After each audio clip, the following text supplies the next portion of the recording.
Have you ever felt pursued by an ideal of perfection that always seems out of reach? That dream relationship, the impeccable career, the sculpted body, or even an idealized, virtuous self that never makes mistakes? And the more you pursue this perfection, the more it seems to slip through your fingers, leaving you with a feeling of frustration, anxiety, of never being good enough. Well, what if I told you that this incessant pursuit, this eternal and often painful dissatisfaction with the imperfect world we live in, might have deep roots in a revolutionary philosophical idea from over 2,000 years ago, proposed by none other than Plato? Today, we will delve into Plato's fascinating and challenging World of Forms and investigate how it might secretly be messing with, or perhaps illuminating, your search for meaning and even your mental sanity. To understand Plato's provocation, we first need to grasp his central idea about reality. For Plato, the world we perceive with our five senses, this physical world, full of things that are born, change, and die, is not the true world. In fact, it would be a kind of pale copy, an imperfect shadow of a much more fundamental, eternal, perfect, and immutable reality, the world of forms, or world of ideas, in Greek, eidos. The perfect forms, imagine that for everything that exists in our world, there is a perfect and universal form or idea of it on this other plane. For example, there are countless physical chairs in our world, tall, short, wooden, metal, comfortable, not so much. All of them are imperfect copies of the idea of chair, the perfect and essential chairness that can only be understood by our reason, by our intellect.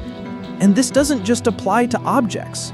Plato spoke of the idea of beauty itself, in which all beautiful things participate, the idea of justice, the idea of courage, and most important of all, the idea of the good, which would be like the sun that illuminates and gives existence to all other ideas and, consequently, to our world.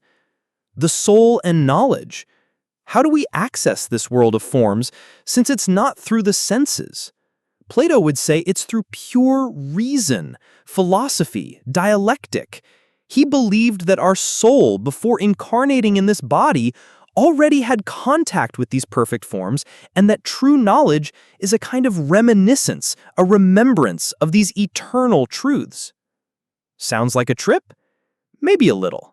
But Plato's trip profoundly shaped how the West thought about truth, knowledge, beauty, and purpose for centuries, and, whether we realize it or not, it still echoes within us. The inspiring side of Plato's idealism. Let's not be unfair to Plato. The notion of an ideal, of a perfection to be sought, can be incredibly inspiring. It pulls us out of mediocrity, impels us to seek justice in our actions, to create beauty in the world, to improve our skills, to become better versions of ourselves. Artists, scientists, inventors, social reformers, many are driven by a vision of something more perfect, by an ideal they want to bring into reality. Plato, in this sense, reminds us that we are beings capable of conceiving and aspiring to something much greater, much beautiful and truer than the immediate reality that surrounds us. It is a call to elevate our spirit. The subtle trap of paralyzing perfectionism when the ideal becomes an executioner. Here is where the problem begins. When we take this idea of a perfect world and transform it into a relentless measuring stick for ourselves, others, and every aspect of our earthly life, things get complicated. Toxic perfectionism arises, that internal voice that says nothing you do is good enough because it could always be more perfect, closer to that inattainable idea. This generates constant anxiety, fierce self-criticism, procrastination due to the fear of not being able to meet the idealized standard, and eternal dissatisfaction with what is already good or good enough.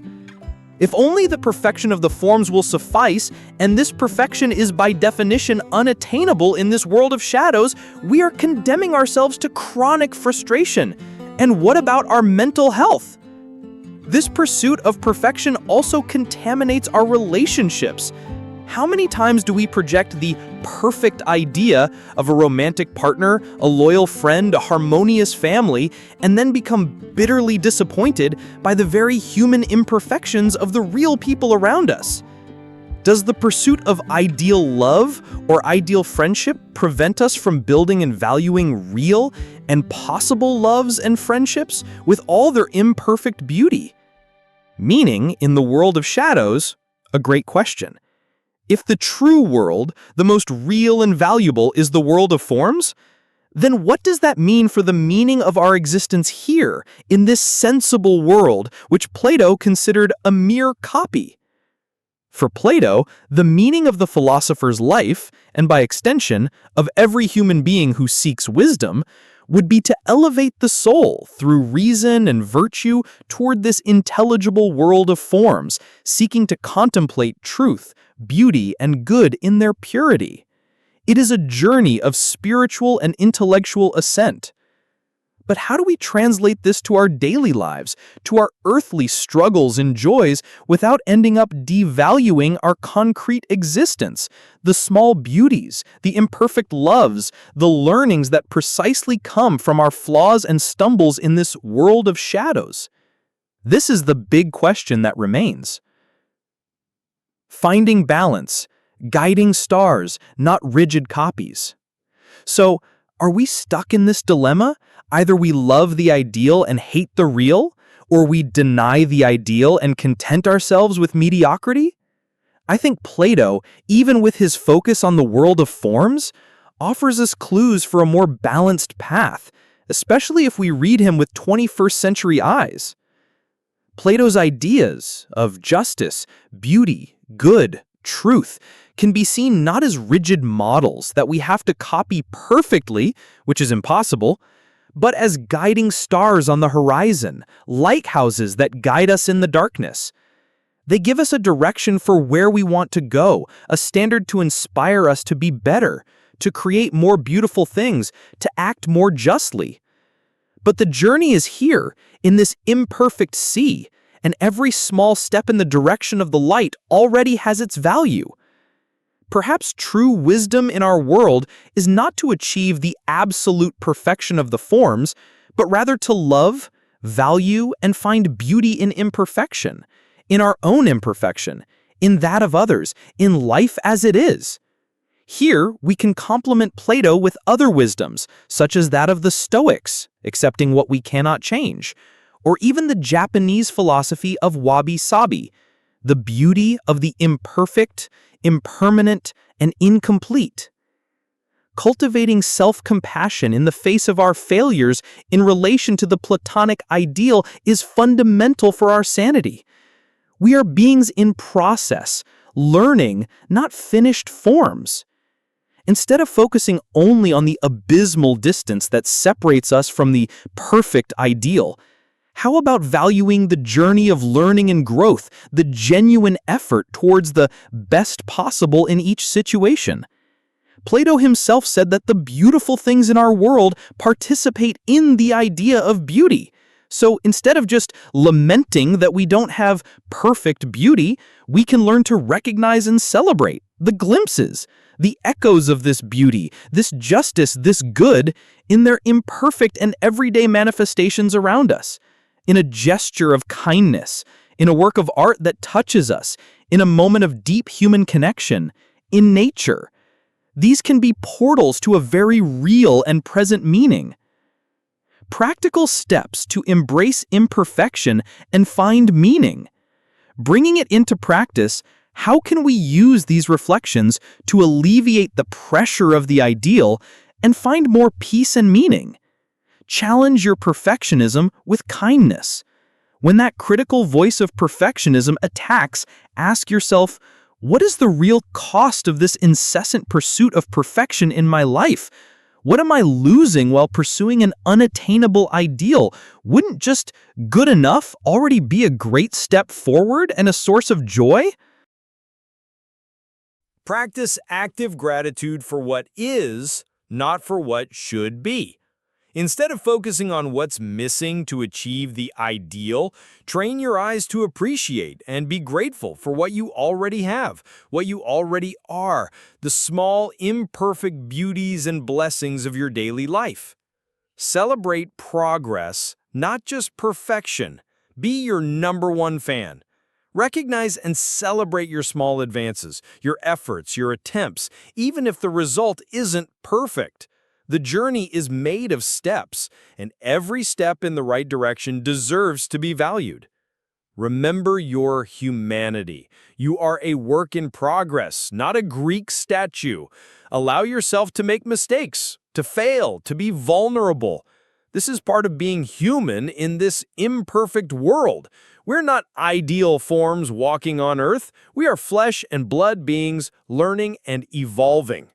Define your own criteria for successful and meaningful beyond external ideals. What are your values? What for you makes a good and meaningful life, even with all its imperfections? Connect with that, instead of just pursuing the ideals that society or an ancient philosophy presents to you. The continuous journey of meaning. Plato's world of forms, with all its beauty and abstraction, does not have to be a source of anxiety or a recipe for frustration over unattainable perfection. On the contrary, it can be seen as an inspiring and timeless invitation for us to look beyond the superficial and the immediate, to seek knowledge, virtue, beauty, and to try to cultivate within ourselves and in the world around us a little more of that light, that good, and that truth that he valued so much. Perhaps the true meaning of our journey in this world of shadows is not in magically reaching the world of forms, but in the very journey of our soul that strives, with all its human imperfections, to elevate itself, to learn, to love, and to find glimpses of those perfect forms in the small and great things of life. Do not let the pursuit of impossible perfection steal the joy and meaning from your real, concrete, and, yes, imperfect life. It is precisely in our ability to love the imperfect, to learn from mistakes, to find beauty in the journey, and not just in the idealized destination, that our deepest humanity and, perhaps, our most authentic sanity reside. How does the pursuit of ideals or perfection affect your life, your creativity, your relationships, and your mental health? Had you ever stopped to think about the impact of Plato's world of forms in this more critical way applied to daily life? Tell us your experience and your reflections here in the comments. We really want to know. If our philosophical journey inspired you to embrace a little more of your and our wonderful imperfection, leave your like. Share this video with whoever you think lives seeking perfection or suffers a lot because of it. And subscribe to the channel for more dives like this. A hug, and may your journey be full of meaning, even and perhaps because of your imperfections. See you next time.